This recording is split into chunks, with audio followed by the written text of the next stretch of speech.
Our top story tonight, breaking news out of Minnesota. Federal agents fatally shot an armed man during an immigration operation in Minneapolis. Administration officials say it was done in self-defense. Protests are growing rapidly with the Minnesota National Guard stepping in to help local police. In our special coverage, we'll bring you on-the-ground footage in the aftermath of the shooting, plus responses from the commander of Border Patrol, the mayor, the governor, and protesters. President Trump threatens to impose a 100% tariff on Canada. What's the connection to Canada's trade deal with China? An expert joins to discuss. Chinese regime announced an investigation into two of the country's most senior military officials. The announcement comes amid heightened scrutiny of internal discipline within China's military.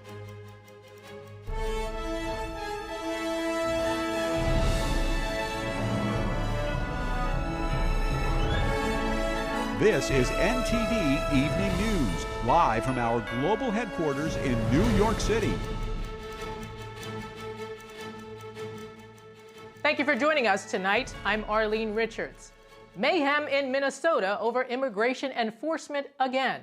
Federal agents shot and killed an armed man who approached Border Patrol agents. It happened just after 9 a.m. today during an operation to arrest an illegal immigrant wanted for violent assault. The Department of Homeland Security says it was done in self-defense. This is the third shooting by federal agents in the city this month. It comes after days of mass protests against the Trump administration's actions on immigration.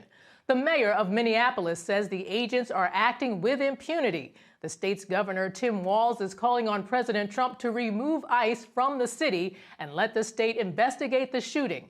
Here are some of the specifics on what happened and what authorities say is needed to keep order. We'll listen in to Commander of Border Patrol. During this operation, an individual approached U.S. Border Patrol agents with a 9mm semi-automatic handgun. The agents attempted to disarm the individual, but he violently resisted.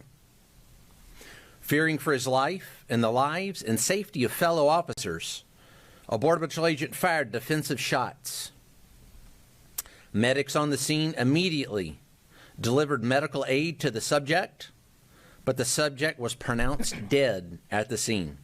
We will not allow violence against our law enforcement officers, and we need state and local help, state and local law enforcement, to help us coordinate to get violent criminals off the street. Mayor Fry and Chief O'Hare just a few minutes ago did the opposite of that by omitting the fact that the suspect had a gun and magazines full of ammunition. The man was 37 years old and white, according to Minneapolis Police Chief Brian O'Hara. He is a resident of Minneapolis. He is believed to be a U.S. citizen. No name has been given. The chief said he appeared to own the gun lawfully. President Trump posted on Truth Social a picture of a gun, which appears to be a semi-automatic pistol that authorities said belonged to the deceased man. Trump said the gun was loaded and had 2 additional magazines. Family members identified the man as Alex Jeffrey Preddy. He is the second person shot and killed by federal authorities in the city this month. Earlier this month, agents shot Renee Good after she drove her vehicle forward into an officer. The mayor gave a scathing response to the shooting today. How many more Americans need to die or get badly hurt for this operation to end? How many more lives need to be lost before this administration realizes that a political and partisan narrative is not as important as American values? How many times must local and national leaders must plead with you, Donald Trump, to end this operation and recognize that this is not creating safety in our city? Protests are growing in the wake of the second deadly shooting by federal officers in the city, both of which administration officials say were in self-defense. The state's National Guard will assist local law enforcement in response to the protests at the direction of Governor Walz. It's unclear how many will be called in, but authorities say there will be an adequate amount. And with us now are Randy Sutton, former Las Vegas police lieutenant and founder and chairman of the Wounded Blue, and Colonel Darren Gobb, former battalion commander and Black Hawk helicopter pilot. Thank you both so much for being here. Now, to begin, let's listen to a clip of Border Patrol Commander Greg Bovino after today's shooting. This looks like a situation where an individual wanted to do maximum damage and massacre law enforcement. Now, Colonel Gobb, starting with you, I want to play a clip of Attorney General Pam Bondi for you.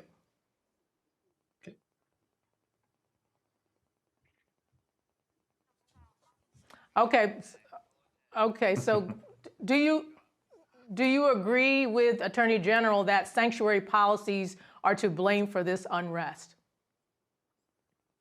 Yeah, good evening. Sanctuary policies are certainly part of the problem and part of why we have this unrest. But ultimately, it comes down to these people that are in Minneapolis have chosen to take the sides of criminals all too often rather than the law enforcement who are there to actually enforce the laws of our land. I'm not going to assume guilt on either side of this. I think full investigations need to happen and the truth and facts needs to come out. But what the rioters are not doing is waiting for either one of those. They're assuming that ICE is there in a nefarious context, and they're going to use the language of their politicians in Minnesota and continue to attack ICE agents, as well as putting everybody else who's there to support them at risk. They've done this before. They did it in 2020. So I agree that the sanctuary policy idea that many of these cities are attempting to enforce is dangerous across the United States, and they need to be eliminated. Randy, what are your thoughts on this? Yeah, we're seeing a failure of leadership here in a massive degree. The mayor has once again politicized this shooting in the manner in which he always does. The governor, of course, has been completely anti-law enforcement, anti-ICE since the beginning of this. Now, the dangers facing these officers is massive. Not only are they in a chaotic situation when making arrests, but individuals like the one who was shot today inserted himself into the situation while he was armed.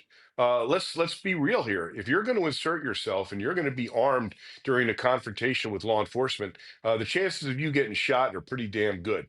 And the reality is that these officers have not only a right to defend themselves, they have a duty to defend themselves as well. Now, one thing that has not been brought out yet, from my understanding, is that during this operation, today, a Border Patrol officer lost his finger that was bitten off by a protester. Lost his finger. That's a maiming, and no one is talking about that, and that's part of the political narrative here. Now, I want to try again to play this thought from Attorney General Pam Bondi and then come back for your response. Well, why this has happened in Minneapolis is because you have a mayor, you have a governor who has declared Minneapolis a sanctuary city, saying, bring your worst of the worst to Minneapolis. You're invited here. We will protect. Now, this shooting happened as federal agents were trying to arrest an illegal immigrant with a criminal record. So what's your response to what Attorney General Pam Bondi has just said? Is that for Randy? me? Sure. Yeah. So Pam Bondi is absolutely correct. I mean, she's telling the truth from the law enforcement perspective at the federal level, and she's right. I mean, what has happened is the mayor and the governor have created this incendiary situation by their rhetoric, by their, not only do they seem to entice these people to go out there and protest, they celebrate it. And what they're doing is they're creating this situation, this maelstrom of evil, because they are creating this hatred. They're ginning it up, and they seem to be celebrating it all for their own political ends. Colonel Gobb, what are your comments on this? Very similar to Randy, and I'll take it a step further too, in that a lot of these sanctuary policies in cities and the downstream effect of what they're pushing, it impacts smaller municipalities like where I live. a city commission that says we're going to leave something like the Missouri River Drug Task Force and no longer work with Border Patrol or ICE or any such agencies. And now you've created a criminal style, an attractant to such criminals in a small town like where I live in Helena, Montana. That's shameful. And they don't see the effect of what happens in Minneapolis in towns and cities across America as they see sanctuary policies take effect, people get into the streets, and next thing you know, that the same thing is going to happen today as happened in 2020. It can spread if we're not very careful. They're looking for any excuse basically to riot. This has nothing to do with actual legitimate law enforcement. It has everything to do with, one, doing what they're paid for, which is to riot for no reason, and two, to back up the extreme leftist policies of people like this mayor and the governor and those who think like them. It's completely un-American and needs to stop now. Now, Randy, a couple of weeks back, Renee Good was shot by an ICE agent, but this time it seems to have been a Border Patrol agent who fired the fatal shot. So what specific role is Border Patrol playing there in Minneapolis? Well, Border Patrol is part of ICE. They're part of the same federal agency, and they are there working in concert with one another. With the failures here is that local law enforcement, Minneapolis Police Department, I actually just got back. I just spent the last 6 days in Minneapolis working to help individual officers who have been experiencing this trauma deal with these issues. I'm with the Wounded Blue, a nationwide charity that helps injured and disabled officers. And what I've seen there, what I saw taking place is absolutely shameful. These officers are being treated like second-class citizens. They want to go out there and help their fellow officers, but they're not being allowed to. And what I saw today during this unrest was a very ineffective law enforcement response, because the cops are not being allowed to do what they're supposed to do. When there was a unlawful assembly declared at this scene, they should have been prepared to start making arrests. They made no arrest as far as I saw. And so you have no teeth in the law. If you're not going to enforce it, then you may as well just stand down, because what they're doing is being even more less effective in law enforcement than could be imagined. Now, Colonel Gobb, yesterday, ICE held a press conference where they displayed photos of the illegal immigrants with criminal records that were picked up that day. And the official said he wanted to set the record straight on lies being told about their operation. So what role is information and rhetoric playing in this unrest? Well, unfortunately, disinformation and the rhetoric that follows drives a lot of this unrest. And in fact, some of that, the interviews on the street there that you heard with the gentleman in the looks like a fur coat of some sign, was asking about how many bodies does it take for all of this to stop. Well, it can all stop very quickly if all of these rioters just go home and let the law enforcement who are there to actually protect and guard our communities and make them safer, to let them do their job and do it effectively. And then you won't have this problem at all. And the information, of course, is wrong for the mayor and the governor, and they're inciting these people to riot. They're inciting them to violence, and that is happening in cities across the United States. And the rhetoric that follows in multiple states like your Californias, like your New York and many others, is going to lead to more of these kinds of shootings and putting more and more people at risk. Not just law enforcement, not just rioters, but people who may be innocently standing by or doing their best to stay safe in their homes too. This could grow. I pray it does not. But that information that is wrong and the rhetoric that follows is a big cause behind all of this.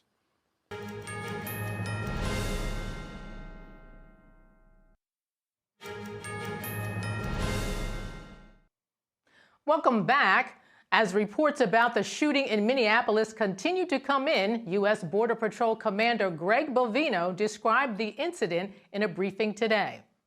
At 9:05 a.m. Central Standard Time, as DHS law enforcement officers were conducting a targeted operation in Minneapolis against an illegal alien, Jose Huerta Chuma. You can see this illegal alien on the screen to my left and right, that is Jose Huerta Chuma, whose criminal history includes domestic assault to intentionally inflict bodily harm, disorderly conduct, and driving without a valid license. During this operation, an individual approached U.S. Border Patrol agents with a 9mm semi-automatic handgun. The agents attempted to disarm the individual, but he violently resisted. Fearing for his life and the lives and safety of fellow officers, a Border Patrol agent fired defensive shots. Medics on the scene immediately delivered medical aid to the subject, but the subject was pronounced dead at the scene. The suspect also had 2 loaded magazines and no accessible ID. This looks like a situation where an individual wanted to do maximum damage and massacre law enforcement. All right, we're going to move now to an announcement by the mayor of Minneapolis. Watch this. Of all people in our community. In order to maintain that peace, we have established a vehicle exclusionary zone in the affected area.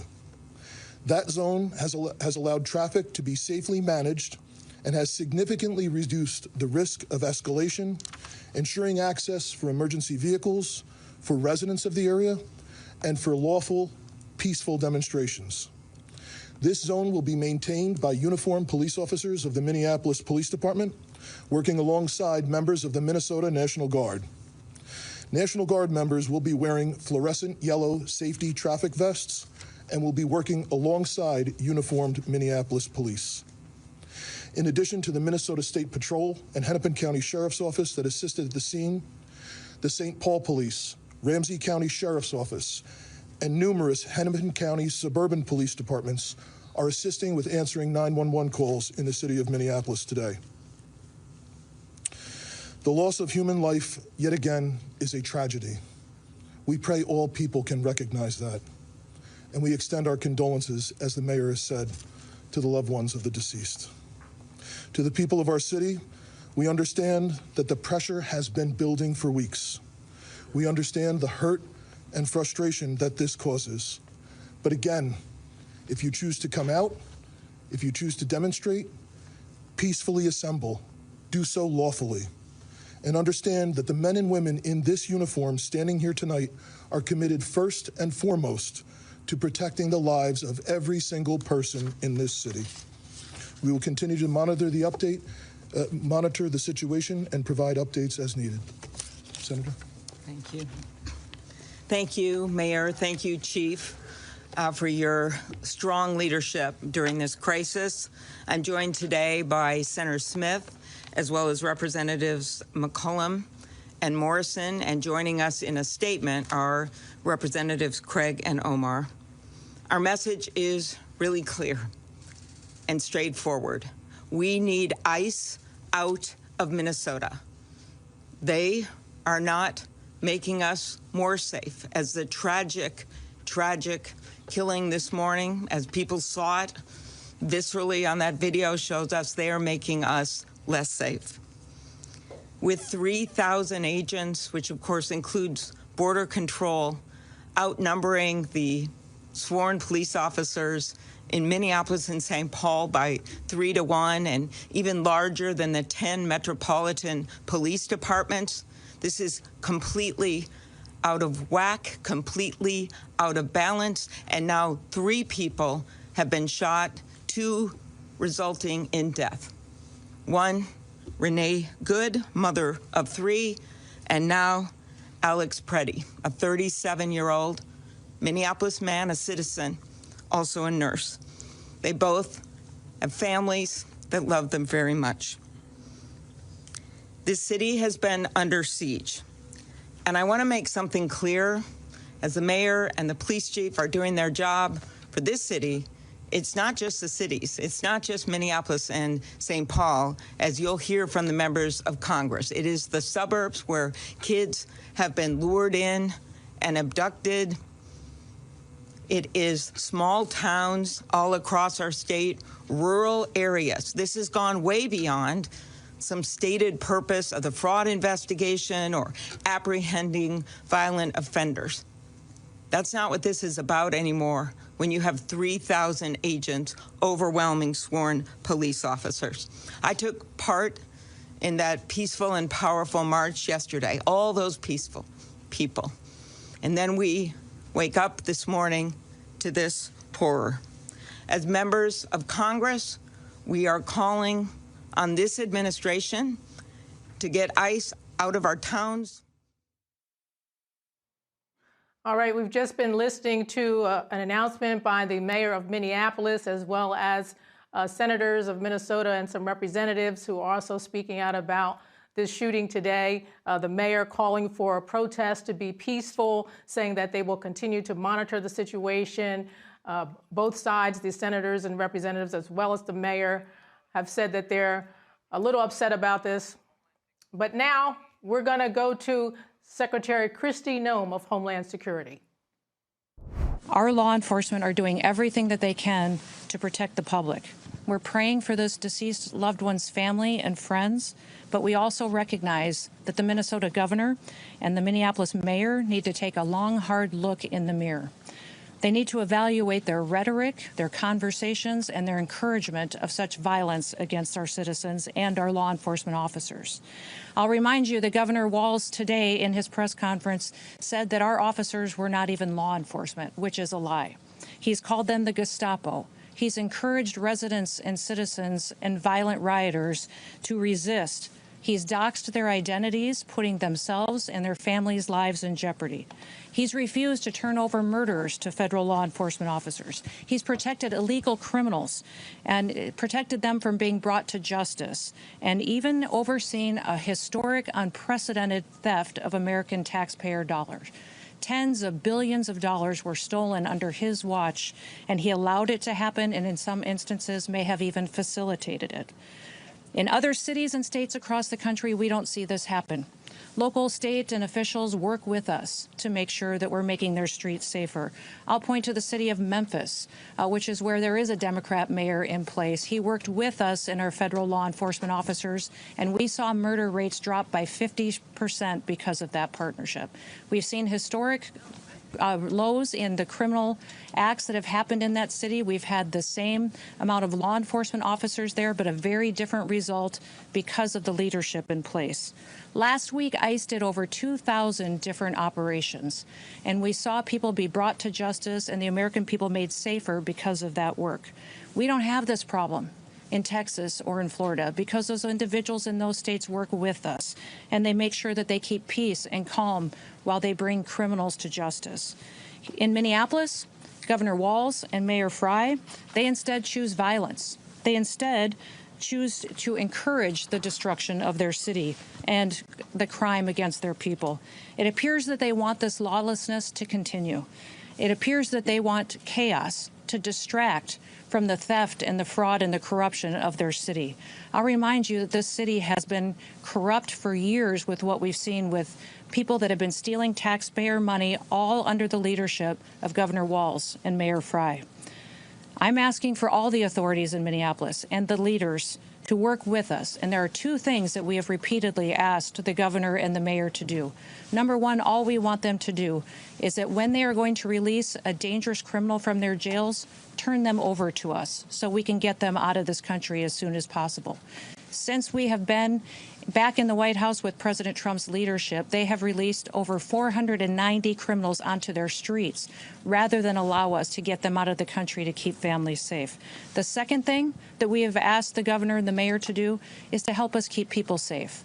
Just give us backup on the streets while we do our targeted operations to get illegal criminals out of our country, and then we wouldn't have to be there facing these types of situations that we face with violent rioters who are impacting and attacking our law enforcement officers.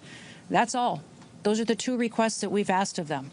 We've asked them to help us do that so that we can continue to see success in Minneapolis like we see in so many other cities and communities across the country. But they have refused because they want us talking about attacking law enforcement officers instead of the fraud and the theft that they facilitated in Minnesota. One thing I'd like to do before I take your questions on that situation on the storm is give you a few facts about the storm and what we're facing here in the coming days. This storm is going to produce heavy snow. It's going to produce dangerous freezing rain and ice and life-threatening wind chills that will be sustained for days. Power outages, road closures, and other impacts have already started to impact the Midwest, the South, and the East Coast. The most important thing that people can do across this country is to please stay off the roads, to stay home when possible, unless you absolutely have to be out and about. That will not only ensure that you and your family are safe, but that emergency responders aren't out there trying to rescue you when they could be out doing other work to proactively keep people safe and at home. Stay alert by listening to different announcements from your local officials and from your state. We want to remind everybody that in these emergency disaster situations, it's your local officials and local emergency managers that that go out and execute response to these disasters. Your states manage it, and the federal government is here to support. We're here and have been opened and visiting and talking with all of the governors and local leaders to make sure they have everything that they need ahead of time and that we can be as prepared as possible for what is going to unfold in the coming days.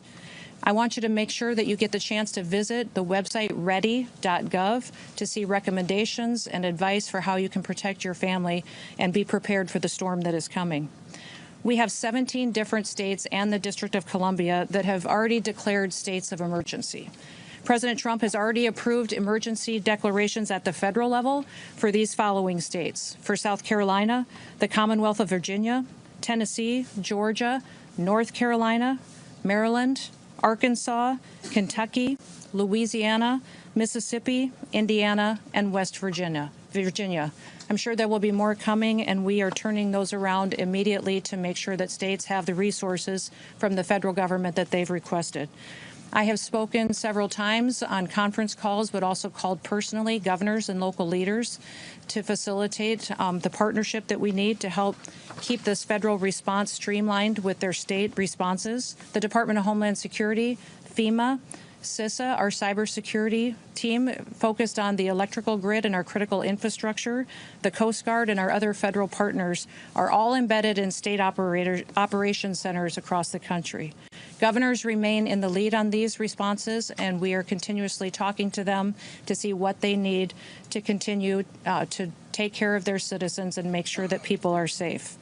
I activated the National Response Coordination Center, which is where you are right now, 2 days ago, and we are monitoring the storm and coordinating federal support for the affected areas. At my direction, FEMA has already pre-positioned commodities in many locations across the country. We've embedded partners in state emergency operations centers, and we've deployed IMAT teams, incident management assistant teams, with dozens more ready to deploy at any moment, besides those that have already been pre-positioned. We have dozens of urban search and rescue teams that are ready to go out and to save lives in partnership with our local and state authorities should that become necessary. We do have tens of thousands of people in affected states in the South that have lost power. We have utility crews that are working to restore that as quick as possible, and we expect to continue to see that as ice builds on power lines and trees are affected and we see more damage. But we have partnered with our energy companies and rural electric communities to make sure that we are able to facilitate the repairs as soon as possible to get the power on, especially in light of the cold temperatures that we see coming for days on end. We just ask that everyone would be smart, stay home if possible, take care of your family members, check on your neighbors, and continue to work with your local officials to get through this difficult storm. And we will continue to pray for God to bless this great country and all of the families and the public servants who get up and work to keep people safe. With that, I'll take any questions that you may have. Yes. Is DHS leading the investigation into this shooting? And if so, will there be a criminal investigation? And also, will we see body camera released from the officers involved? We are conducting this investigation just like we do all other officer-involved shootings, and we'll continue to do that. So that is unfolding, and we'll give you more details as those are released. Thank you so much for doing this, and we welcome also any other guidance from Chief Scott. Did the 37-year-old who had a license to carry, did he brandish a gun? And at what point did law enforcement retrieve the gun and also the magazines from him? Can you offer clarity on this individual? showed up to impede a law enforcement operation and assaulted our officers. They responded according to their training and took action to defend the officer's life and those of the public around him. And I don't know of any peaceful protester that shows up with a gun and ammunition rather than a sign. This is a violent riot when you have someone showing up with weapons and are using them to assault law enforcement officers. Because video appears to show he's disarmed before shots are fired. So I just want clarity on that. And beyond that, I just want to follow up and ask who within the federal government is leading the criminal investigation, understanding that CBP OPR has opened up an internal investigation. And beyond that, why did federal agents tell Minneapolis Police Department to leave the scene? We're continuing to follow the exact same protocols that we always have. And so this investigation is ongoing. We're continuing to gather the facts as they unfold throughout that. And we'll do it just like we did under the entire Trump administration and previous administrations. Nothing has changed, and we'll continue to release details as we have them. But I want you to not distract away from the facts of this situation. Our law enforcement officers were there doing a targeted operation against an individual who was in this country illegally and had a criminal conviction for domestic assault with intent to do bodily harm and other convictions as well. This individual went and impeded their law enforcement operations, attacked those officers, had a weapon on him and multiple dozens of rounds of ammunition, wishing to inflict harm on these officers, coming brandishing like that and impeding their work that they were doing. We'll continue to allow. That is a different incident that happened at the same situation after the tragedy unfolded. But yes, that's the kind of assaults and violence that our law enforcement officers are facing out in the streets and that the local leaders are encouraging. Remember what Mayor Frey has said, that he wanted ICE out of the city. We have been working and had a presence in that city for years.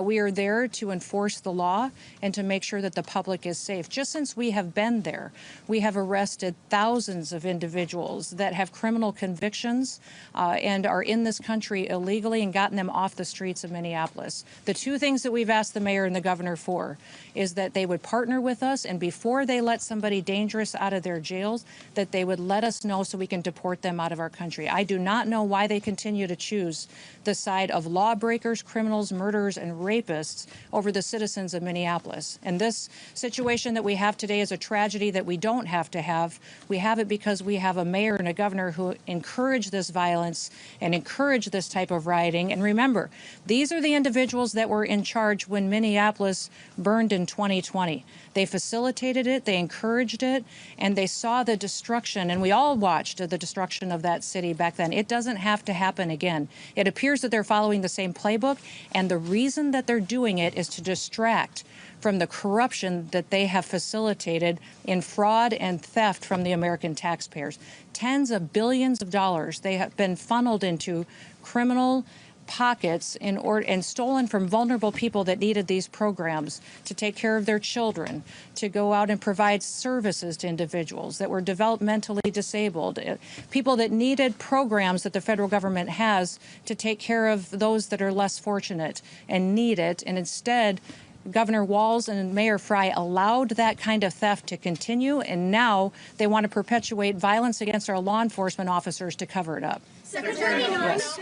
You just made claims that the individual posed a threat to law enforcement. That is no claim. It is the facts. The facts of this situation. This individual showed up to a law enforcement operation with a weapon and dozens of rounds of ammunition. He wasn't there to peacefully protest. He was there to perpetuate violence. And he was asked to show up and to continue to resist by a governor who's irresponsible and has a long history of corruption and lying. And we won't stand for it anymore. These law enforcement officers take an oath. They get up every single day and they go out to protect the public.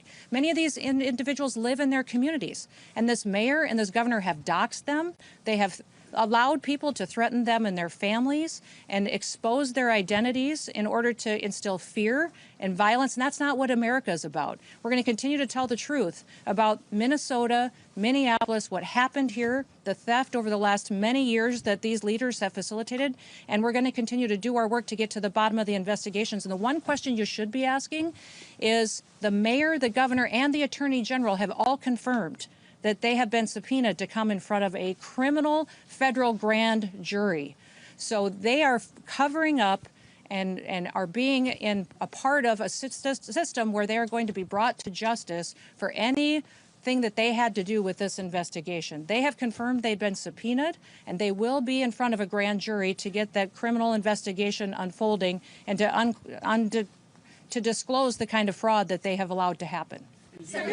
Yes. The White House has labeled the man who was killed in Minnesota as a domestic terrorist. Is that something you agree with? And have you seen any evidence? When you perpetuate violence against a government because of ideological reasons and for reasons to resist and perpetuate violence, that is the definition of domestic terrorism. This individual who came with weapons and ammunition to stop a law enforcement operation of federal law enforcement officers committed an act of domestic terrorism. That's the facts. Where's the evidence of his ideology? Yes. Drew Evans, Superintendent of Minnesota Bureau of Criminal Apprehension, had said during our news conference today that when federal agents blocked his agency from the shooting scene, when they went, got a judicial warrant, they returned, they were still blocked. Why were they We have asked these state officials to help partner with us on law enforcement operations for months.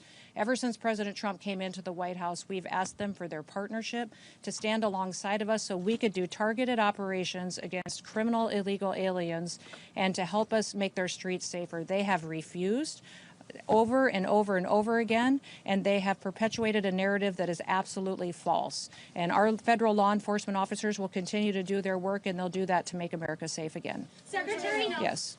Sorry, this is the second DHS law enforcement operation shooting that's happened this year. There was another incident in Portland. 5 people have also died in immigration detention so far this year. Why is immigration enforcement becoming so deadly under your tenure? Immigration enforcement is exactly what the American people asked for. When we had a Democrat administration in the White House that facilitated an invasion of millions of people over our southern border and let people come into this country that were completely unvetted. We know for a fact that we had hundreds, if not thousands, of terrorists, suspected terrorists, criminal organizations and gangs that came in and have been committing criminal activities against American citizens for years now, that the American people said enough is enough. We want them out of our country. We want them brought to justice. And they trusted President Trump to go out there and to make America safe again. It is absolutely false to say that there's more incidents with our law enforcement than there was in history before. In fact, our accuracy and our operations are being conducted in a manner that is historic for accuracy and taking care of people and doing so safely. So the narrative with the press that they've perpetuated that we have more individuals that have been jeopardized or that our detention centers aren't at the highest standards is absolutely false. Our detention standards and the people that are being taken care of there are at the highest level they've ever been. They exceed state and local standards, and we'll continue to do that and make sure that people have the facts around how people are treated when they're brought into detention, and then we take them home. Secretary, yes. We've seen some reports about witnesses being taken to the Whipple Federal Building in Minneapolis. Could you explain why the witnesses to the shooting this morning have been taken to that building? The witnesses to, are you talking about the ones that have been detained that are illegal aliens? No, the witnesses, I think, to the event in Minneapolis. I won't speak to the investigation and the details, and those will continue to unfold, but I do know that we're continuing to follow the same protocols that we always have. Secretary, no. Was there a question back here on the storm? Does anyone have a question on the storm? We are at FEMA headquarters. Secretary, no. Yes. If these are targeted arrests, why are these immigration agents going after civilian protests out of their way? And second, This individual impeded the law enforcement officers and attacked them. State the facts as they unfolded on the street today. We were doing a targeted operation against an illegal criminal, and this individual came with a weapon and dozens of rounds of ammunition and attacked them. And these agents took action to defend their lives and to defend the lives of the people around them and acted according to their training. And we will continue to let this process go forward and not allow people like Governor Walz and Mayor Frey to lie about what actually unfolded on that street. Now now they have deemed this situation an unlawful assembly, and these leaders aren't even cleaning up the situation that they have as far as the violent riots that we see unfolding in Minneapolis right now. They need to be strong, take action, protect their citizens, and partner with us to go after these criminals that perpetuate violence and to keep our law enforcement officers safe. Let's all be grateful for people who take an oath every day and they go out to enforce the laws. That is their job, is to enforce the laws and to make sure that there is consequences for breaking the law in this country and that it applies equally to everybody. That is what they do. They do it every day. They do thousands of operations every single week, and they do it with excellence. Don't let political, corrupt leaders who are just trying to cover up their theft of American taxpayer dollars try to distract you from the facts of the situation. One more question, right here. Governor Tim Walz said he told Susie Wiles that Minnesota would take the lead on this investigation. Are you working with local law enforcement on the investigation? This is the same protocol we'll always follow. Who would trust Governor Walz at this point? The man has stood up and encouraged resistance. He has refused to partner with us. He's sacrificed his citizens' safety and their well-being by choosing the side of people who break the law and who steal money and who perpetuate violence. He has chosen all of that and backed an administration previously that allowed an invasion of our country. We need to partner with people who truly understand that the law is the law, and in the United States, we will keep people safe. Thank you. Last question. Does this move the president closer to invoking the Insurrection Act? The president will use every tool that he needs to follow through on his promises to the American people. I'm proud to work for a president that wants to keep people safe, and he recognizes that political individuals like Governor Walz and Mayor Frey need to be met head-on with recognizing that we're not going to allow them to distract us from what they've facilitated for corruption in their state. We're going to treat Minneapolis exactly the way that we have treated every other city across this country as far as helping to make those streets safe. Remember, we have other cities with Democrat mayors, Republican mayors that we worked well with together. We've driven down the crime rates. We've driven down the murder rates. We have continued to keep people safe, and we have stopped hundreds of millions of lethal doses of drugs from killing our children, and have continued to do operations to make sure that we're protecting them, our kids and our grandkids, from the criminal networks that Joe Biden let in and leaders like Governor Walz allowed to be successful and to thrive on the streets of Minneapolis. It's going to stop. All of the control in this situation is in Governor Walz's hands.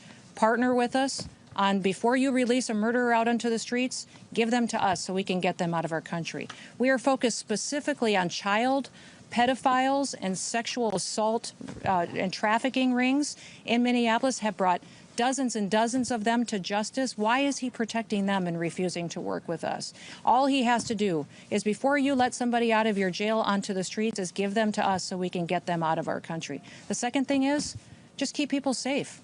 Work with us so that we can go get these criminals and get out of there and not have to worry about our law enforcement officers getting attacked by individuals with guns and ammunition and weapons and assaulting and doxing them and their families. We'll continue to do all that we can. We also want to continue to make sure that everybody recognizes this storm is significant. It's the largest storm that we've seen impact the most states and this big of a population in possibly decades. So we want everybody to recognize the seriousness of it. Please stay home with your family. We will continue to give you announcements. We'll continue to work with your governors to get the resources that you need. Go to our website, ready.gov, and get a list of recommendations from us, but continue to pay attention to your local officials, and we'll continue to have conversations with every one of your emergency management directors and your governors to make sure that they're supported throughout this process. Again, it's going to be very, very cold, so we'd encourage everybody to stock up on fuel, stock up on food, and we will get through this together. With that, thank you, and we'll talk again soon. Thank you. And that was Secretary of Homeland Security Kristi Noem at a press conference about the shooting incident that occurred today, where a Border Patrol agent shot and potentially and killed an individual who was carrying a gun and interfering with their operation, as Kristi Noem says. She said the individual was shot today, came brandishing a gun, and he was attempting to impede the operation. The ICE Patrol and Border Patrol were attempting to apprehend an illegal immigrant who has a criminal record. She said the individual was not carrying a sign, but he chose to carry a gun instead.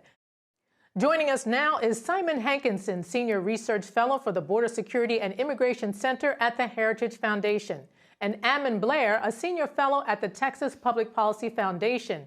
He specializes in border security and immigration policy with over 2 decades of experience as a U.S. Border Patrol agent and U.S. Army officer. Thank you both so much for being here. Now, Simon, what's your reaction to what we heard on the Minneapolis shooting from Kristi Noem? Well, bottom line, she's right. I've been sadly predicting this for a long time. The circumstances are set up so that we will keep seeing these false martyrs created because the local politicians have not got the police out there doing their job, which is to enforce law and order in their cities, and instead are making ICE do not only its job of enforcing federal immigration law, but also their own protection from civilians, most of whom are nonviolent. I'm not going to say peaceful in every sense, but this guy, he came out to a protest packing a weapon and 2 extra magazines. I can't think of any motive that would bring him out there with that equipment that's positive. So it's regrettable. But if Minnesota and Minneapolis in particular would simply hand over these criminal, let's not forget criminal records, convictions, illegal immigrants to Immigration and Customs Enforcement to let them do their job and give them their due process, none of this would be happening. Ammon, what's your reaction? Sure. I would like to caveat off that as well. Look, all these operations that are happening in the streets of Minneapolis or any blue city is completely organized. They're organized by decentralized cells of a multitude of organizations, whether that is Antifa, whether that is the pro-Palestinian movement, all there to seek to disrupt operations or ICE enforcement.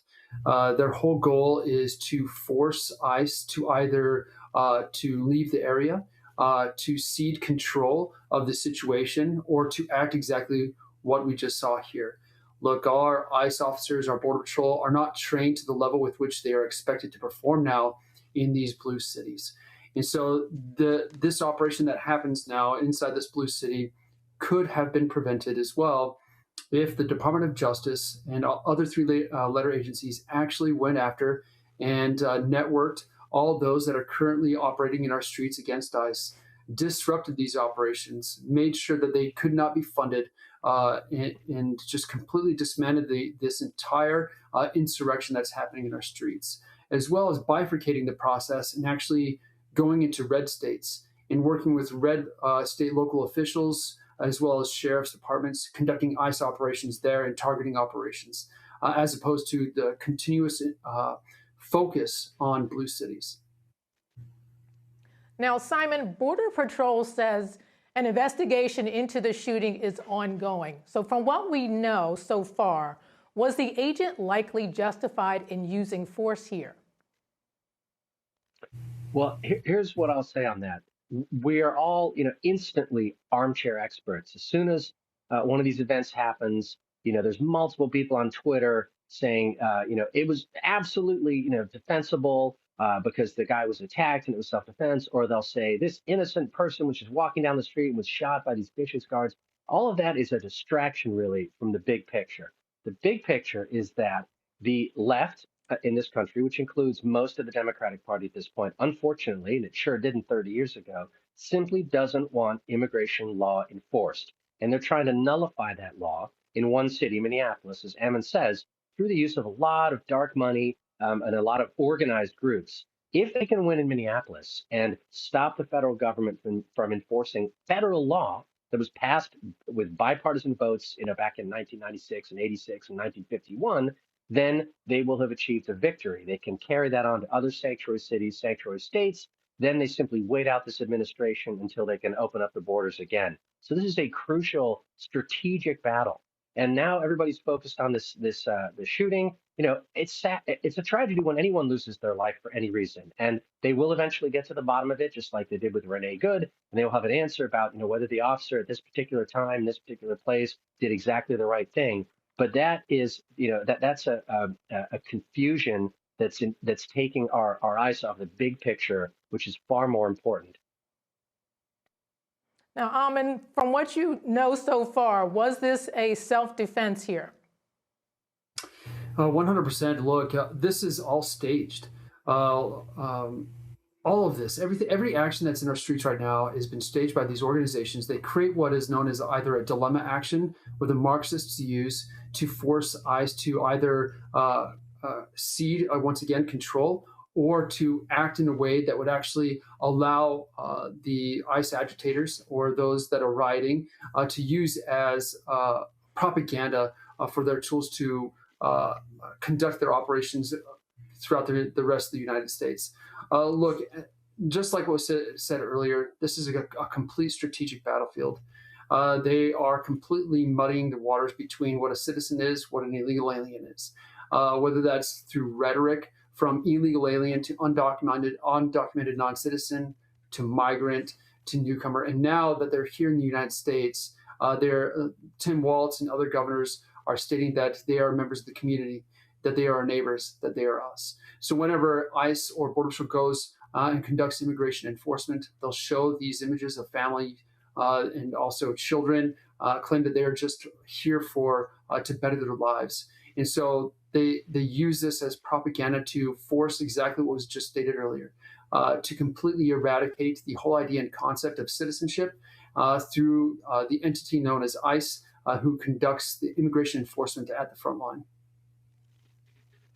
Now, Simon, A.G. Bondi said today that Minneapolis's sanctuary city policies are to blame for this unrest. Do you agree with that? Absolutely. I completely agree. And if you listen to the press conference with Noam, she points out that this doesn't happen all across the country. Why does it only happen in Seattle or Los Angeles or Portland or Minneapolis? It's because they do not honor ICE detainers. All the Immigration and Customs Enforcement agents are asking is that when local law enforcement has someone in their custody who has a valid order for removal or other reason why federal authorities are allowed to take them into custody, they simply hand them over safely at the police station or in the prison behind, the scenes where no one is going to be able to get there and interfere and protest and, throw ice bottles or whatever. And these cities insist, as she said, I think 450 illegal alien criminals were released by Minneapolis. Well, that means ICE has to go out there and they've got to physically find them and arrest them. They're going to hostile neighborhoods and they're, coming up against these massive protests. And so they have to defend themselves, which means they've got to have more guys. They got to have guns. They got to have vehicles and so on. And it sets up the exact situation that will tempt fate and will see people killed. So, yeah, she's entirely right. This could all be prevented by local law enforcement doing their job and enforcing laws and cooperating with their brothers and sisters in federal agencies. All right, Ammon Blair and Simon Hinkinson, it's always a pleasure to have you both. Thank you so much for joining us. Thank you for having me. And we'll be back after this short break.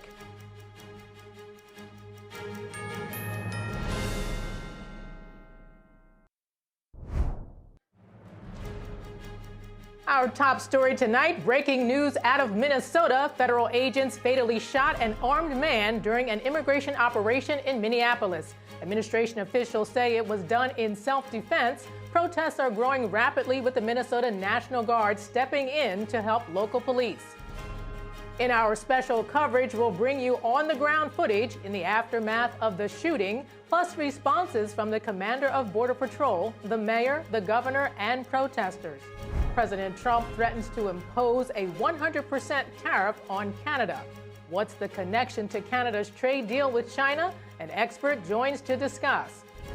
Chinese regime officials have announced an investigation into two of the country's most senior military officials. The announcement comes amid heightened scrutiny of internal discipline within China's military.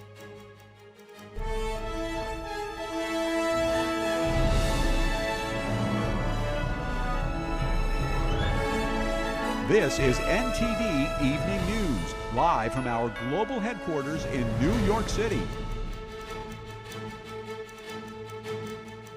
Thank you for joining us tonight. I'm Arlene Richards. President Trump today said he would immediately hit Canada with a 100% tariff if they follow through on a trade deal with China, according to a post on Truth Social. Trump said the proposed deal with China would provide the Chinese regime with a, quote, drop-off port for them to also send products into the U.S. Along with his remarks, the president posted an article by Just the News titled, How Canada's New Partnership with China Could Backfire.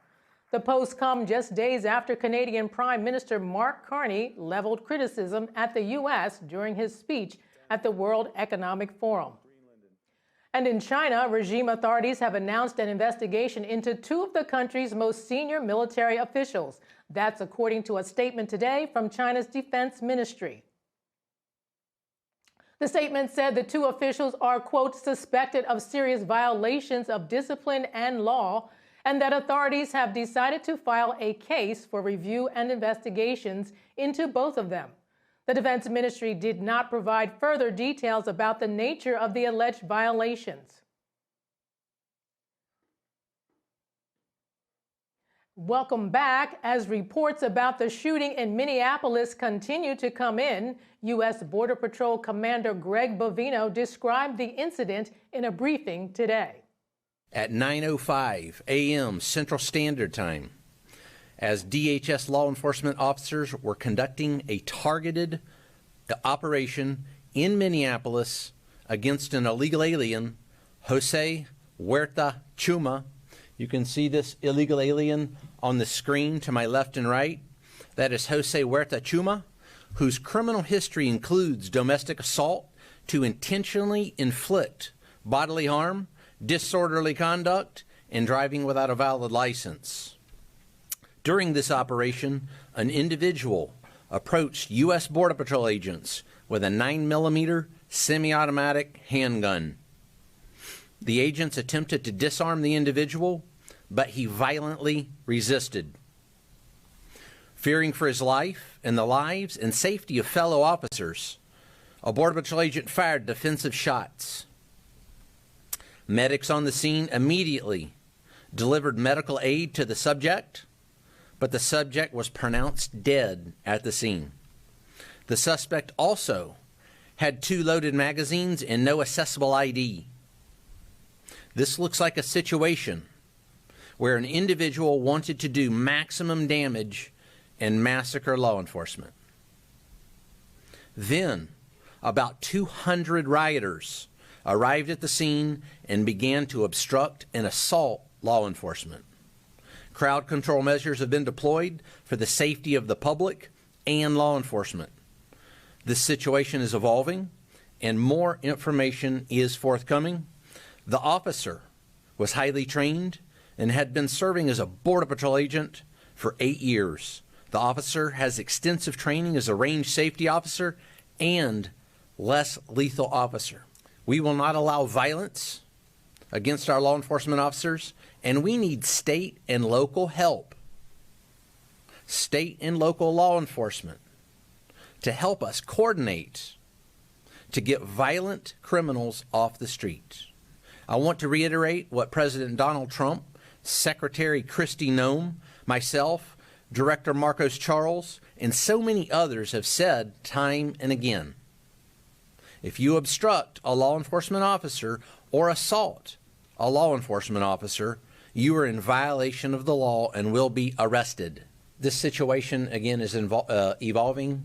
This situation is under investigation. Those facts will come to light.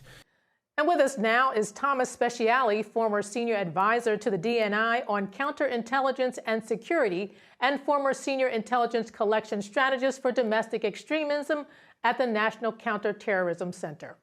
Thank you so much for joining us.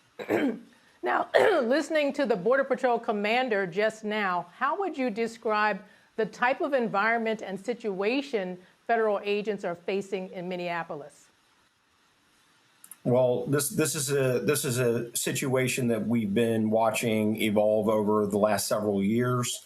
The bottom line is that these individuals that are out interfering with the execution of legal activities, especially against federal law enforcement, and are interfering with them and putting officers at risk. The officers have families too. They also have a job to do. And whether you agree with that job or not, that's going to be, whatever happens with these individuals is going to be handled at the federal level. And these civilians that are out on the street are only placing themselves and these officers in great danger.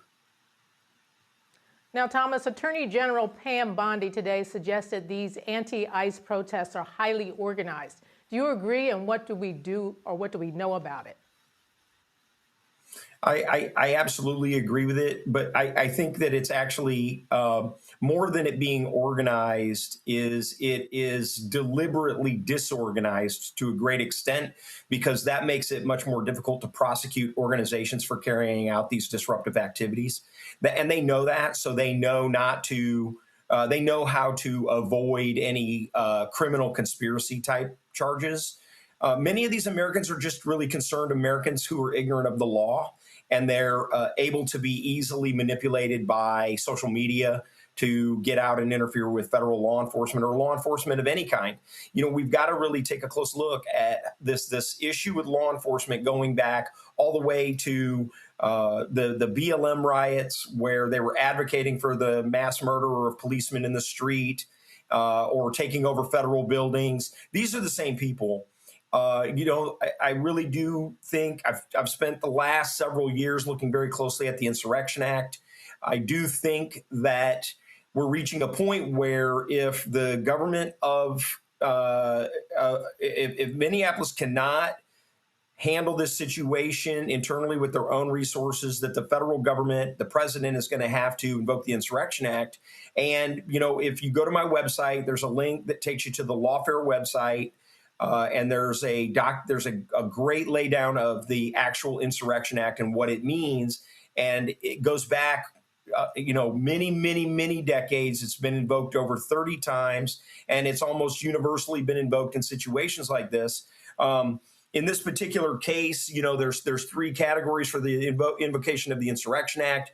One is at the request of the government of the state. The second one is, and I'm going to quote, permits the president to deploy the military if the president considers that unlawful obstructions, combinations, or assemblages or rebellion against the authority of the United States makes it impractical to enforce the laws of the United States in any state by ordinary course or judicial procedures. So that's not even the most. That's not even the strongest authority he has. The president also has, under Section 253, has the authority to deems it necessary to suppress in a state any insurrection, domestic violence, unconstitutional, or unlawful combination or conspiracy, if it so hinders the executions of the laws of that state and the United States within the state, that any state or class of its people is derived of a right, privilege, immunity, or protection named in the Constitution. And the bottom line is these protesters are putting the entire community at risk. I want to say that I would issue just a sort of a general warning that what people need to be looking out for is anyone out there that is advocating for violence against federal law enforcement, because those people are enemies of the Constitution. They don't understand the law, or they are willfully and deliberately trying to instigate a crisis. So anyone advocating, bystanders should videotape those individuals, report them to local law enforcement, and report them to the FBI, because these people are actively advocating for insurrection. And the only way we can identify them is if, the American people, if they see something, that they say something. Don't interfere with federal law enforcement. Don't interfere with any law enforcement. And hopefully the president won't have to invoke the Insurrection Act if Minneapolis can't get this under control. Now, yesterday, ICE held a press conference where they displayed photos of the illegal immigrants with criminal records that were picked up that day. Mm-hmm. And the official said he wanted to set the record straight on lies being told about their operations. So what role is information and rhetoric playing in this unrest? Yeah, that's exactly what I was hitting on. I think there are instigators and there are agitators out there that are preying on people's emotions, and emotions are very high. So what I'm asking for people to be calm. Let them do what they're doing. They're prioritizing arrests of violent offenders against our own American citizens and even within the immigrant community themselves. And so, to a great extent, even the undocumented immigrants that are in the country, they don't want these people in the country either. They want them arrested and off the street. And so, the rhetoric on social media, many of these people are professional agitators and instigators, and anybody who's advocating for violence against the government, law enforcement, etc., them immediately to the FBI, report them immediately to local law enforcement, because they are all of our enemies. Regardless of where you're at on the political spectrum, these people are enemies of the American people because all they want is to sow chaos and violence. They don't love the Constitution. They don't love our country. They just want to see it all burned down in most cases. And those people have to be taken off the streets. All right, Thomas, thank you so much for joining us. We're going to take a break now, and we'll be coming back with a lot more information and news about the incident in Minnesota. Thank you so much.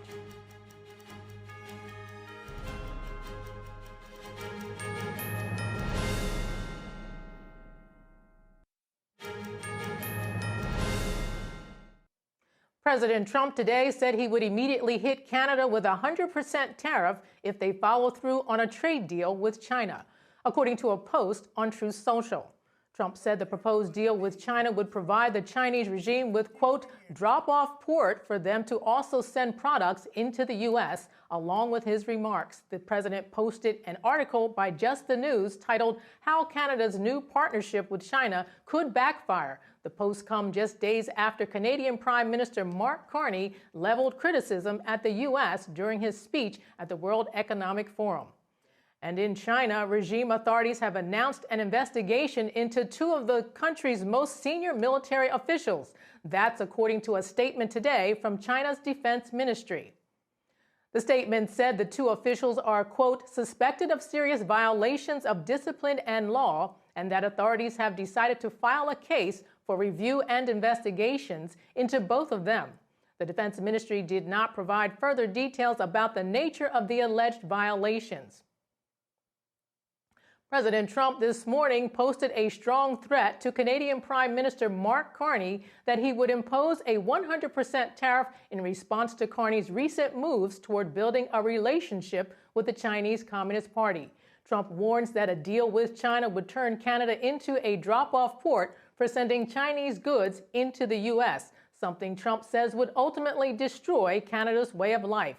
And joining us now is Casey Fleming, the chairman and CEO, Black Ops Partners Corporation, which advises on matters of national security and unrestricted warfare. He's also the author of the new book, The Red Tsunami, The Silent Storm Killing Your Freedom. Casey, thank you so much for joining us. Thank you for having me. Now, Canada and China have reached a trade agreement that includes lowering tariffs on nearly 50,000 Chinese electric vehicles. Now, this agreement marks a significant shift in Canada's foreign policy toward China, and it's just the first step toward a larger strategic partnership between the two countries. So what could this deal and the partnership mean for President Trump's trade and foreign policy goals? Well, the decision by Prime Minister Carney is anti-U.S., directly anti-U.S. And bringing in Chinese EVs is very serious because those are weaponized vehicles for espionage, all kinds of other nefarious activities. So anything coming out of the Chinese Communist Party or China must be understood. It's probably weaponized because that is their plan. But it's an anti-U.S. move. So it's very, very serious with the Canadian people. But Prime Minister Carney basically showed his cards. He's pro-CCP, he's pro-China, and he's pro-totalitarianism, and again, anti-American. Now, you talk about weaponization. What do you think the Chinese Communist Party ultimately wants through a partnership with Canada?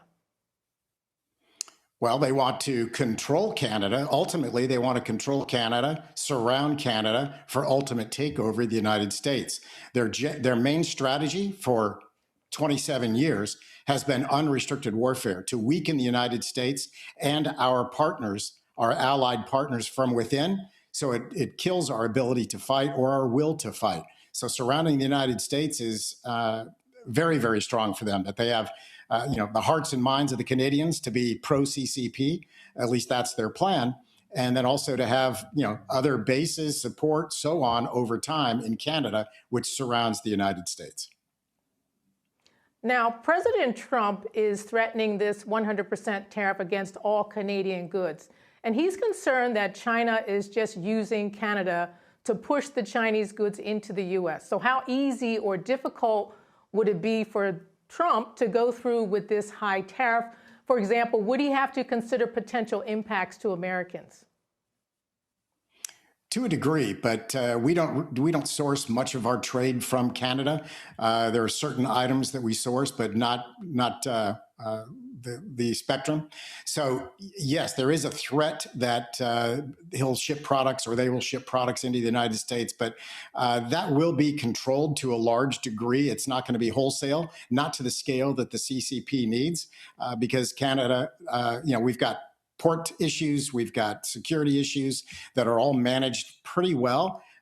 So in other words, the strategy is on paper right now. I don't think it's going to amount to anything. And then on the Canada side, could this threat of a 100% tariff be enough to make Carney reconsider this long-term relationship with China's leaders? Well, absolutely. The strategy by the Chinese Communist Party, as I mentioned, is unrestricted warfare. So that's what you're seeing play out with Prime Minister Carney. He is moving way past the center point, and he's towards the CCP, which there's only, it's either or. You're either part of the totalitarian communist state or you're part of the free world. And Carney showed his cards. So we're hoping that, these tariffs, if they come through and they need to be done, that the Canadian people will do something, hopefully from an election standpoint, to get somebody in there that's going to be much more pro free world, much more pro freedom, and not so strong on the CCP, which again is anti-US. And as you've been talking about here tonight, Trump sees this relationship as an opportunity for China to gain a foothold in Canada. So how would preventing the Chinese Communist Party's influence in Canada fit into the president's done road doctrine? Well, you're seeing Trump beat back the Chinese aggression and the Russian aggression. He's been beating that back with Venezuela, with Iran, now with Greenland, that kind of thing. So, CCP is trying to actually take Canada in the hearts and the minds of the Canadian government. And by the way, they've infiltrated Canada for the past 25, 30 years to a very extreme extent. And that's why you have Prime Minister Carney being so pro-totalitarian and pro-Chinese Communist Party. They've done a fantastic job of infiltrating the government, infiltrating business, even security in Canada. And that is a very, very big concern. So that's also happened to the UK. They're much further down the spectrum than the US is, even though we're not doing very well on that spectrum. The riots in Minneapolis are mostly funded by the Chinese Communist Party as part of the bigger strategy of unrestricted war. So that's how all this fits in.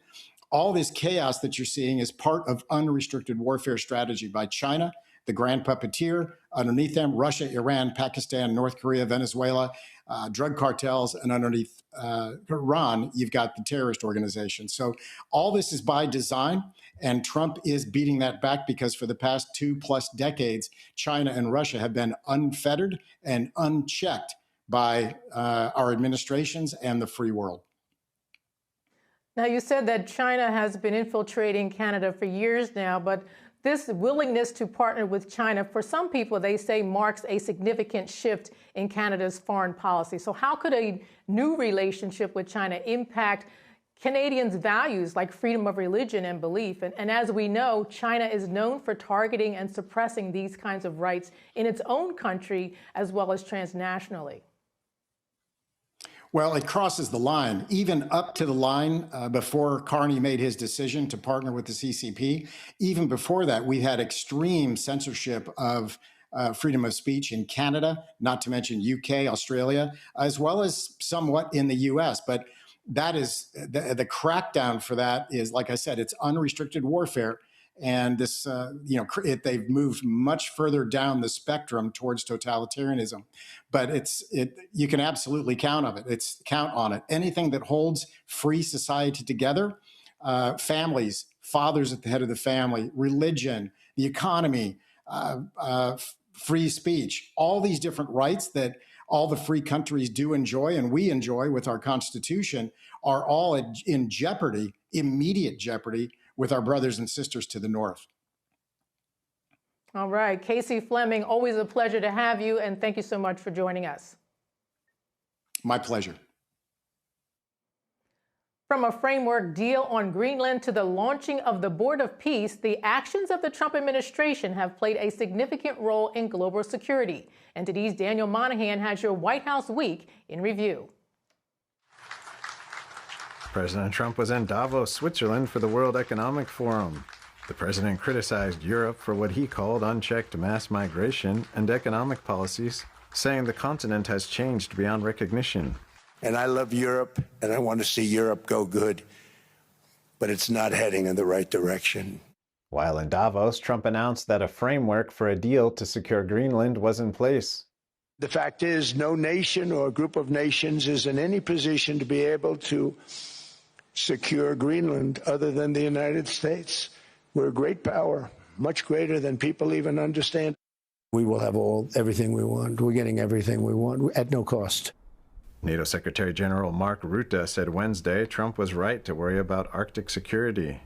And when it comes to the Arctic, I think President Trump is right. Other leaders in NATO are right. We need to defend the Arctic. President Trump signed the Board of Peace Charter while in Davos and discussed the future of Gaza. We're committed to ensuring Gaza is demilitarized, properly governed, and beautifully rebuilt. Top officials shared Trump's bright outlook. This vision for the future of the region is not just possible and promising. It is our destiny if we put the time and the effort that it requires, as I know this board will do. We have created a sense of hope for what the future can bring in Gaza and all other places where the Board of Peace will operate. Immigration and Customs Enforcement launched Operation Catch of the Day in Maine, with officers arresting around 50 criminal illegal immigrants the first day. Vice President J.D. Vance was in Ohio this week before heading to Minnesota. My simple piece of advice to them is going to be, look, if you want to turn down the chaos in Minneapolis, stop fighting immigration enforcement and accept that we have to have a border in this country. It's not that hard. Vance acknowledged the need for investigations into the Renee Good shooting and other incidents where agents are accused of wrongdoing. Anti-ICE protesters stormed a church service at City's Church in St. Paul, Minnesota, accusing the pastor of being an ICE agent. 3 of the protesters were arrested later in the week, charged with conspiracy to deprive rights, a federal crime. Tensions with Iran continued to simmer this week. President Trump aboard Air Force One said the U.S. is keeping a close eye on developments in the Islamic Republic. We have a massive fleet heading in that direction, and maybe we won't have to use it. We'll see. The United States officially left the World Health Organization, saying the agency failed the public during the pandemic. National Institutes of Health Director Jay Bhattacharya speaking on Fox News. If you look around the world, are they actually serving the purpose they're supposed to serve? Have they really helped make the world healthier?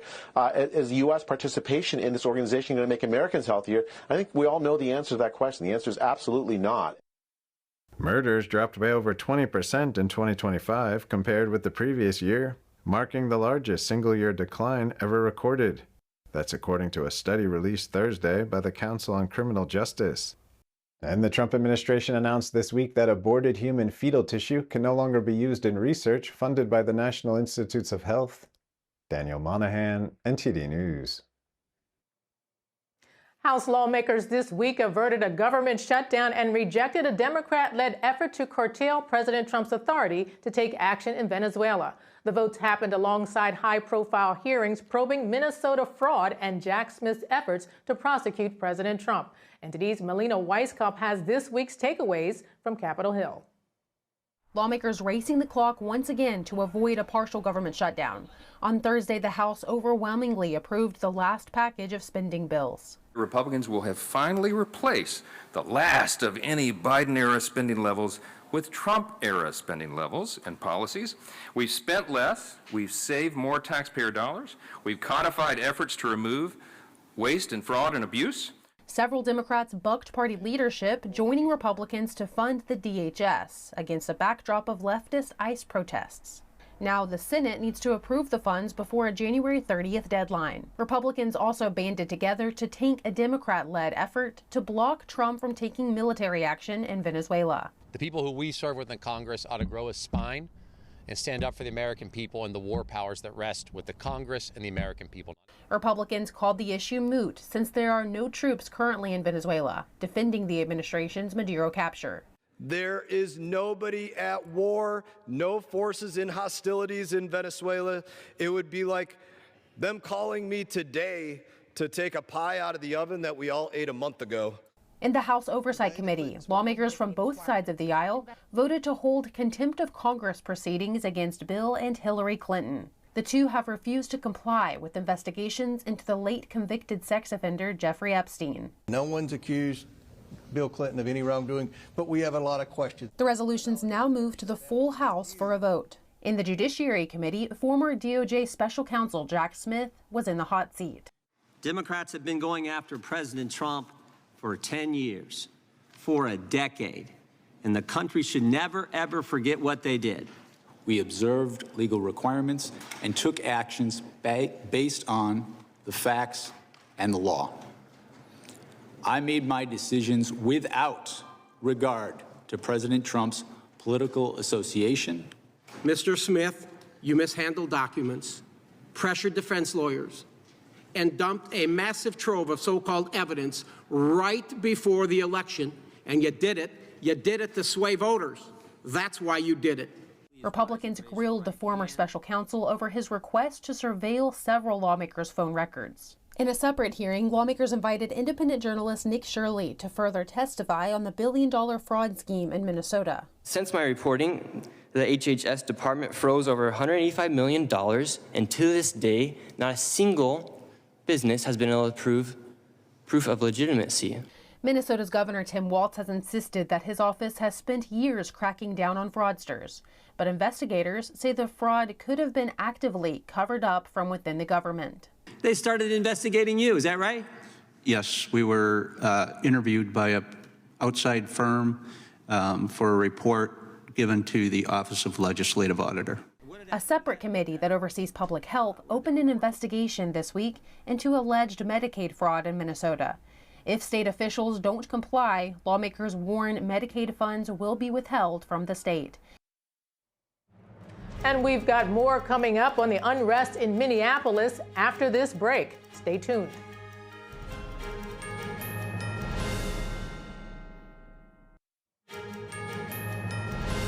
Now, today in Minneapolis, an armed man was shot and killed by a Border Patrol agent. The agent was part of a federal immigration operation to arrest a criminal illegal alien. DHS says that during the operation, a man approached Border Patrol agents brandishing a gun. As the agents tried to disarm him, the man was shot and later died from his wounds.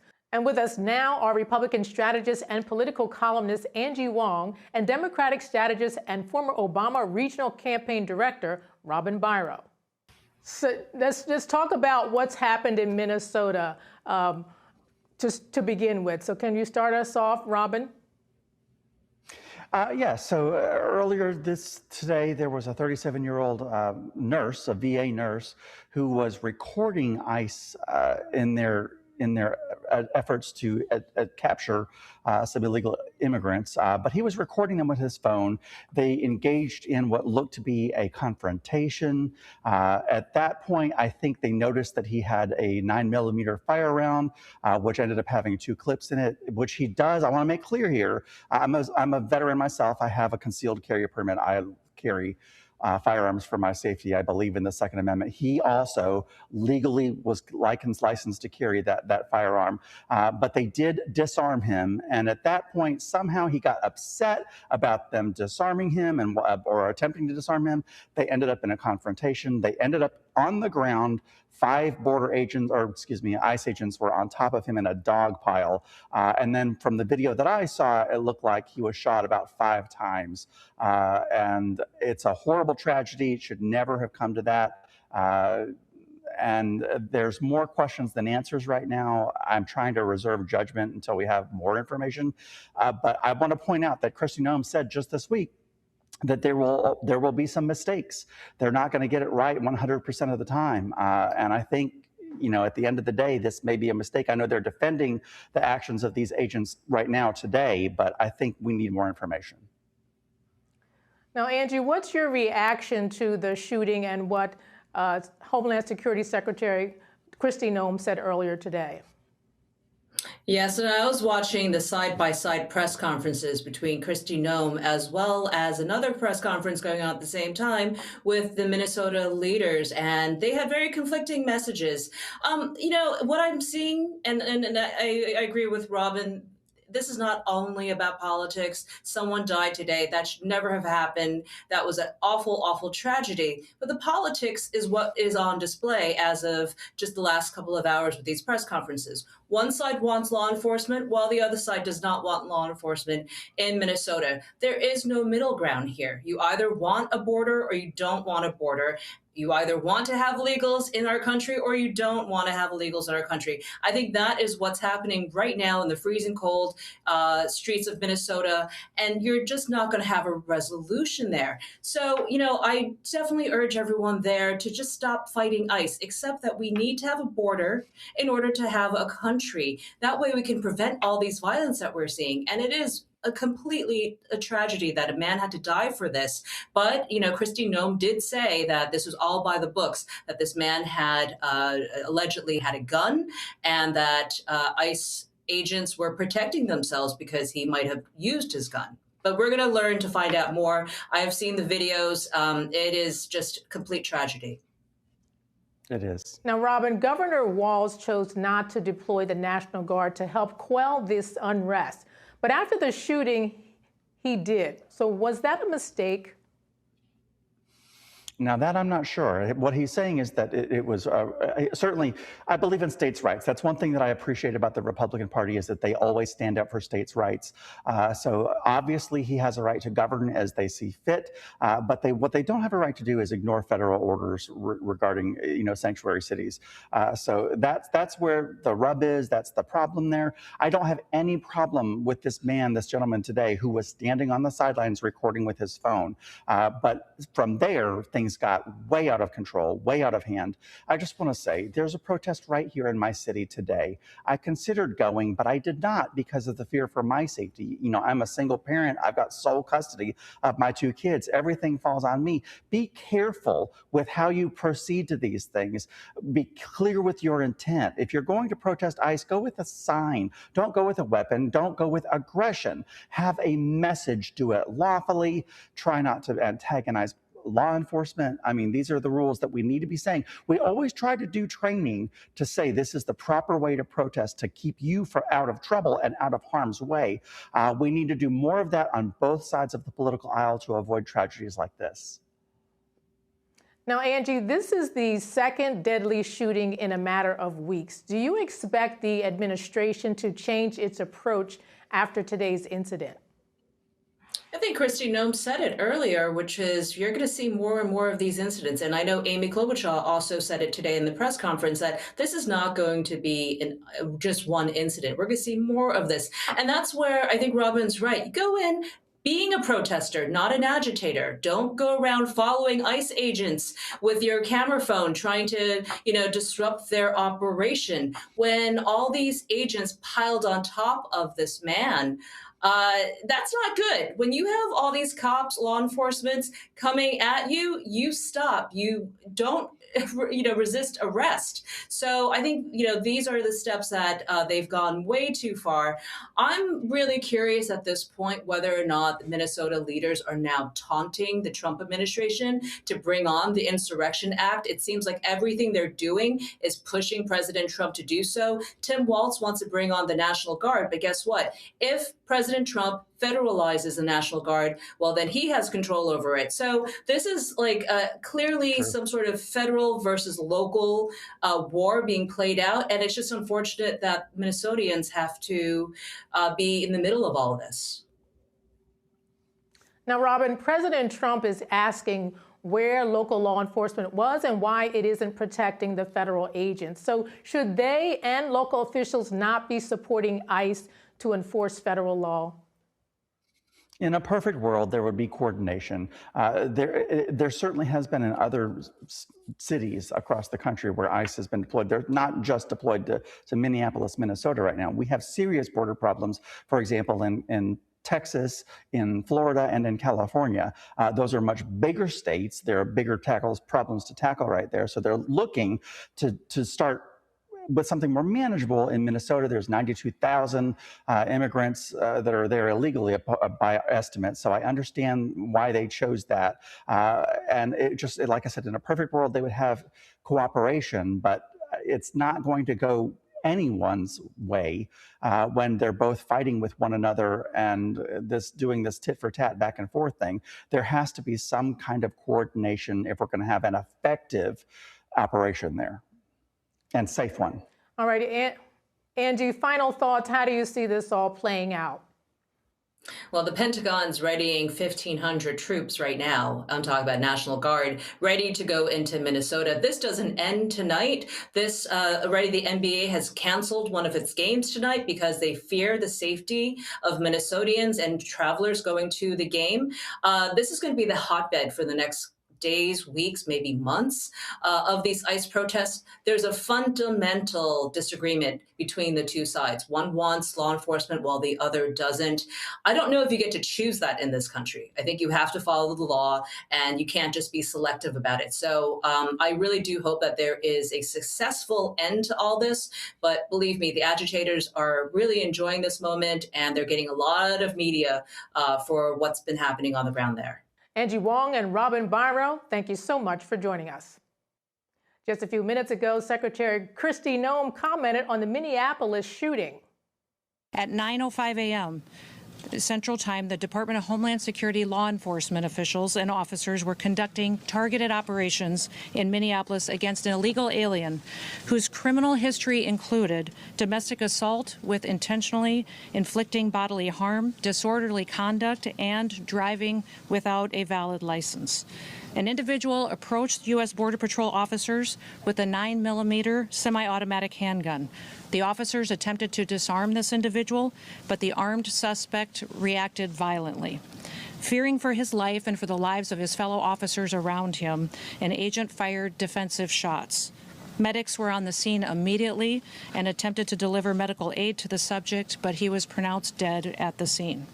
The suspect also had 2 magazines with ammunition in them that held dozens of rounds. He also had no ID. This looks like a situation where an individual arrived at the scene to inflict maximum damage on individuals and to kill law enforcement. About hundreds of protesters then showed up at the scene. They began to obstruct and to assault law enforcement officers. We saw objects being thrown at them, including ice and other objects, and a rampant assault began, and even an HSI officer agent's finger was bitten off. Crowd control measures were deployed to bring safety to the public and to law enforcement at the scene. And once again, I want to remind everybody that this situation and this tragedy did not have to happen. Our law enforcement are doing everything that they can to protect the public. We're praying for this deceased loved one's family and friends, but we also recognize that the Minnesota governor and the Minneapolis mayor need to take a long, hard look in the mirror. They need to evaluate their rhetoric, their conversations, and their encouragement of such violence against our citizens and our law enforcement officers. I'll remind you that Governor Walz today in his press conference said that our officers were not even law enforcement, which is a lie. He's called them the Gestapo. He's encouraged residents and citizens and violent rioters to resist. He's doxed their identities, putting themselves and their families' lives in jeopardy. He's refused to turn over murderers to federal law enforcement officers. He's protected illegal criminals and protected them from being brought to justice, and even overseen a historic, unprecedented theft of American taxpayer dollars. Tens of billions of dollars were stolen under his watch, and he allowed it to happen, and in some instances may have even facilitated it. In other cities and states across the country, we don't see this happen. And with us now is Nathan Westenberg, Minnesota State Senator. Senator, thank you so much for joining us. To begin, Border Patrol says an investigation into the incident is ongoing, and there are competing narratives about what exactly is happening there in Minneapolis. Now, as one of the state's elected officials, how would you describe it? Well, I wasn't on the ground and I didn't see what happened. So I think rather than people assuming that they know and, these video clips come out right away, a person such as myself, we need to let the investigation play out. They're saying he was armed and that these officers defended themselves. Then if that's what happened, then that's what happened. So, but I wasn't there. I can't say what happened, and we need to let this play out. We can't have Tim Walz and Mayor Jacob Frey and other people just continue with their violent rhetoric. Tim Walz said a guy walked out of a donut shop and got shot. That's not what happened. He was agitating police officers in the line of duty. Now, today, Attorney General Pam Bondi suggested that the anti-ICE protests there are highly organized. Is this something you have looked into? I guess I haven't personally looked into that, but I would assume that these are people from out of state. This is orchestrated chaos. We've got these Democrat officials, and they've committed fraud for who knows how long, maybe over a decade. And this is all orchestrated to cover up that fraud. We've got people in Michigan working with ICE, and Michigan's a Democrat state. We've got the mayor of Memphis, Tennessee, working with ICE. These demonstrations aren't happening there, and their local officials, their elected Democrats, are working to keep their city safe. Well, the elected officials, the Democrats in the state of Minnesota, are causing chaos to hide their corruption. Now, Governor Walz has now deployed the National Guard. Now, is that likely to change the dynamic there in the city? I think the Guard, if they're going to come in and they're going to try to keep law and order, hopefully people are not going to be, they're going to be peacefully protesting, which is your First Amendment right, but we can't be attacking people, and that's not what we want. We don't want to see people get shot. We don't want to see people harassing these law enforcement officers. We don't want to see the National Guard, being harassed by these people. You can peacefully protest, but these protesters don't know what they're even talking about. We've got these Democrats egging this on. They're the lies, saying, what Kristi Noem said. She took the words out of all of her mouths, and she's right on point. This is all lies. They're saying the Republicans are the Gestapo, and we're mean, and we hate people. We don't hate people. We don't care where you came from. You have to work and take care of yourself. But when you're stealing money and labor from hardworking individuals, this is wrong. If you came to America to be a good citizen, this isn't what good people do. And watching this, good people don't go out and try to harm people doing their job. Now, President Trump has been asking where local law enforcement is and why they aren't protecting the federal agents. So what do you know about that? Well, I mean, in Minneapolis, it's really hard to be, not just Minneapolis, in Minnesota in general, it's hard to be a police officer because you want to do your job. But if you do your job and you have to, say, like today, take a life, which is unfortunate because you want to go home at the end of the day, you get prosecuted. So we're prosecuting police officers for doing their job, and we're letting violent criminals go. In Minnesota, we've got a revolving door. We just, someone gets arrested, they get brought in, and they don't get prosecuted. They get put right back on the streets. We've got all these violent criminals rather than just letting them go and not working with the federal government. Why does the state of Minnesota hand them over? So we've got police officers that, from what I understand, even in the city of Minneapolis, are leaving their jobs. Some are joining ICE because they want to protect the city, when Mayor Jacob Frey is not helping his police force at all, and these people have no backup by the government. Why would you want to be a police officer in a state that says all you can do is write you can't even write speeding tickets. You can't even stop people for stealing cars. In Minneapolis and St. Paul, it's illegal for the local police to stop you for stealing vehicles. And what does the Attorney General do? He sues Kia rather than arresting people for causing crimes. All right, Nathan Westenberg, Minnesota State Senator, thank you so much for joining us. Yes, thank you. And that's the news for this evening. Thank you for tuning in. I'm Arlene Richards. Good night.